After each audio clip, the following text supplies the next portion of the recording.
हरि ओम.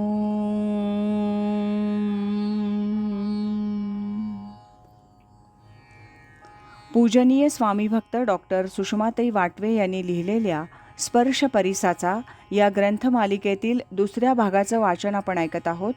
आज ऐकूया यातील प्रकरण दुसरं, रात्री दिवस आम्हा युद्धाचा प्रसंग, याचा भाग चौथा. गुरुकृपा आहेच, पण पाठीमागचं काय आहे ते आपल्याला माहीत नाही. पहिली महत्त्वाची गोष्ट पूर्वजन्मींचं संचित. दुसरी ये जन्मीची कमाई. तिसरी गुरुकृपा. पहिली गोष्ट आपल्याला माहीत नाही, पण म्हणून नैराश्य येण्याचं काही कारण नाही. आपली प्रगती हळूहळू होत आहे, जोरदार होत नाही इतकंच साधकानं समजावं. काही व्यक्तींचं मी बघतो ना, मन चांगलं, आचारविचार शुद्ध, तथापि अपेक्षित प्रगती होत नाही.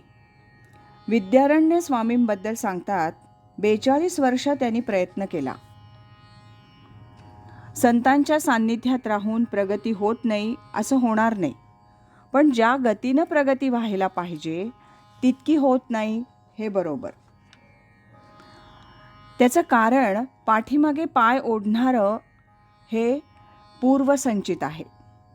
या जन्मी तसं काही वाईट केलेलं नसतं, पण जर वाईट केलेलं असेल तर तेही परमार्थाच्या आड येतं, किंवा आई वडील, आजी आजोबा यांच्याकडून अनुवंशिक काही आलेलं असेल तर ते पूर्वसंचित म्हणावं. जसा एखादा अनुवंशिक रोग असतो तसं मानसिक दुःख देखील येऊ शकतं. तसं जर असेल तर ते काढायला वेळ लागतो, पण प्रगती होणार नाही हे संभवत नाही. तेव्हा निराश होण्याचं परमार्थात तरी कारण नाही. कुणाचा द्वेष मत्सर करू नये. आपला आनंद कधी घालवू नये. जगात अशी एकही वस्तू नाही की ज्यानं आपल्याला आत्यंतिक आनंद मिळू शकतो. बाकी जगात पैसा, मान, मरातब यानं काही आपल्याला आनंद मिळू शकत नाही, हे लक्षात घेऊन ध्यानधारणा, नामस्मरण करावं. कुणाही जीवाचा मत्सर करायचा नाही हे लक्षात ठेवायचं. असं जर झालं तर आपलं कल्याण व्हायला वेळ लागणार नाही. संत ज्या आनंदात नित्य राहतात त्याच आनंदात तुम्ही नित्य राहा. मग कुठल्याही प्रकारचं दुःख तुम्हाला नाही. आपण कुणाचा तरी मत्सर, द्वेष, वैर करतो म्हणून दुःख होतं. आपल्या मनाचा कपडा चुरगळलेला असतो. संतांचं मन इस्त्री केल्यासारखं स्वच्छ असतं. आपण जी कामं करतो ती आनंदानं करतो, आपल्या आनंदासाठी करतो, स्वांत सुखाय करतो. आता याचा उपयोग ज्यांना हवा त्यांनी करून घ्यावा.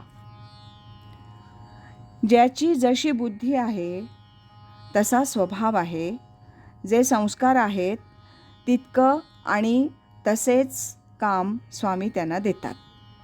तानाजीला सिंहासनावर बसवलं असतं तर चाललं नसतं. ज्याच्याकडून जे आणि जेवढं काम योग्य ते आणि तेवढंच करून घ्यायचं. उद्या कुणालाही जर म्हटलं स्वामींचं चरित्र लिहा तर लिहिता येणार का? त्यांची ती बुद्धी आहे का? एखादा प्रसंग सांगू शकतील फार तर, पण सबंध चरित्र लिहायचं तर ती बुद्धी निराळी. त्यासाठी स्वामींचं जीवन, त्यांचे विचार, त्यांची माहिती पाहिजे ना. असो, आज इथेच थांबूया. यानंतरचा 5वा भाग आपण उद्या ऐकूया. सद्गुरु असती अंतरात, सच्छिष्याते जागवीत. हरि ओम तत्सत.